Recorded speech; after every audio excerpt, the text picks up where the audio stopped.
मेरे पापा हैं ना ही मेरे भाई हैं। पापा जब हम 1 साल के थे तब छोड़ कर चले गए कि गांव की लड़कियां किसी से कम नहीं होती, ये भी सिखाए का है हम। और जो हमें जितनों भी बिग बॉस से पैसा मिले है तो हम उन गरीब लड़कियन को पढ़ावे को काम पढ़ाई के लायक महसूस करो ना अंदर से कि हमें और भी पढ़ने चाहिए। तो मेरे घर द जबरदस्त शो। हेलो दोस्तों, कैसे हो आप? आशा करते हैं ठीक होंगे। तो आपको बता देते हैं, शिवानी ने बिग बॉस से बाहर आने के बाद एक बहुत बड़ा फैसला किया है।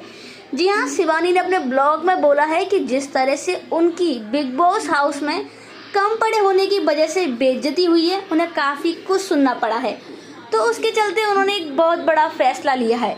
उन्होंने अपने ब्लॉग में कहा है कि वो अब गांव की लड़कियों को पढ़ने के लिए सपोर्ट करेंगी और उनको जितनी भी बिग बॉस से राशि मिलेगी, जो भी पैसा मिलेगा, उस सारे पैसे को वो गरीबों की और गांव की लड़कियों को पढ़ाई करने में सपोर्ट करेंगी। तो आप खुद ही देखिए शिवानी कुमारी ने अपने ब्लॉग में क्या बोला है। हम लौट आए हैं, हमने बहुत ज्यादा प्यार सपोर्ट आपको देखो, बहुत ज्यादा आप लोगों ने प्यार करो। ट्रॉफी नहीं जीत पाए लेकिन लोगों को दिल जीत के आए हैं। बहुत बहुत धन्यवाद बिग बॉस को जो इतने बड़े प्लेटफॉर्म पर हमें मौका दो। पूरे बिग बॉस के घर में हमें एक ऐसी लड़की हते जो गांव से हते, बाद बाकी सब शहर से हते, अच्छे पढ़े लिखे हते, इंग्लिश मीडियम के पढ़े लिखे हते।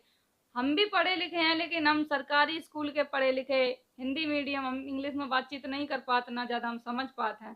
जो हमने पढ़ाई के लायक महसूस करो ना अंदर से कि हमें और भी पढ़ने चाहिए। तो मेरे घर वाले और हमें पढ़ा देते। हम पढ़ किस वजह से नहीं पाए थे, ना ही मेरे पापा हैं ना ही मेरे भाई हैं। पापा जब हम 1 साल के थे तब छोड़ कर चले गए। भाई तो है नहीं, हम 4 बहनें हैं। मेरे 4 बहन में जो भी पढ़ाई लिखाई करी हमने ही करी है। जो हमने उन पर महसूस करो है पढ़ाई के लेकर कि ये टास्क नहीं समझ पाते, जो इंग्लिश के शब्द थे वो नहीं हम समझ पाते, तो लोग बेइज्जती करते मेरी। ऐसे मतलब दिमाग में रखा था कि इतनी पागल लड़की है, ऐसे बिग बॉस वाले ने बुलाए लो तो कहीं ना कहीं मैं बेइज्जती महसूस होती। तो हमने ये सोचो है जो हमें लड़कियां गांव से देख रही हैं वो पढ़ नहीं पा रही हैं, शायद उन्हें कभी मौका मिल जाए बिग बॉस में जाए को या बहुत बड़े प्लेटफॉर्म पर जाए को मौका मिले, मेरे जैसी बेइज्जती ना करी जाए कि पढ़ाई के लेकर। हमें जितनों भी बिग बॉस से पैसा मिले है तो हम उन गरीब लड़कियों को पढ़ावे को काम कर रहे हैं। बहुत सारी लड़कियां पढ़ वो चाहती हैं, उनकी स्थिति खराब हो तभी पढ़ नहीं पाती हैं, बेबस होती हैं। उन लड़कियों को पढ़ावे के लिए जितनों भी रुपया हमें बिग बॉस से मिले हम सब खर्च कर दिए उनकी पढ़ाई पर कि आगे बढ़े हुए। अगर हम बिग बॉस के अंदर गए हैं तो आप लोगों ने हमें बहुत ज्यादा सपोर्ट करो है तब हम अंदर गए हैं। तो हमारा भी कर्तव्य बनत है उन्हें पढ़े हैं कि तुम्हें आगे भविष्य बनाने हैं। हम यही सोचते कि अगर हमारी जीत हो तो मेरे समाज की लड़कियां बहुत हौसला बुलंद हो, उनको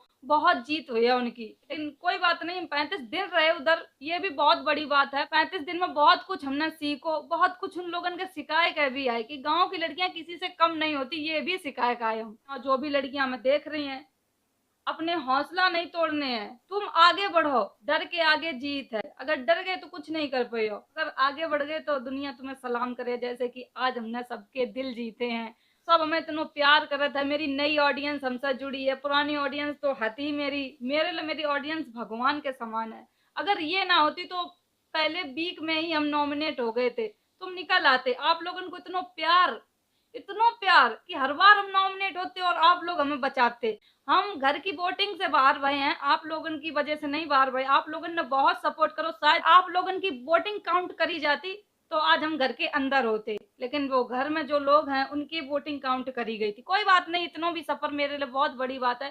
35 दिन रहे हैं, आज हमें सब जान रहे हैं, मेरी भाषा की इज्जत कर रहे हैं, बाहर आकर देखे हैं, सब मेरी तारीफ कर रहे हैं। वाह।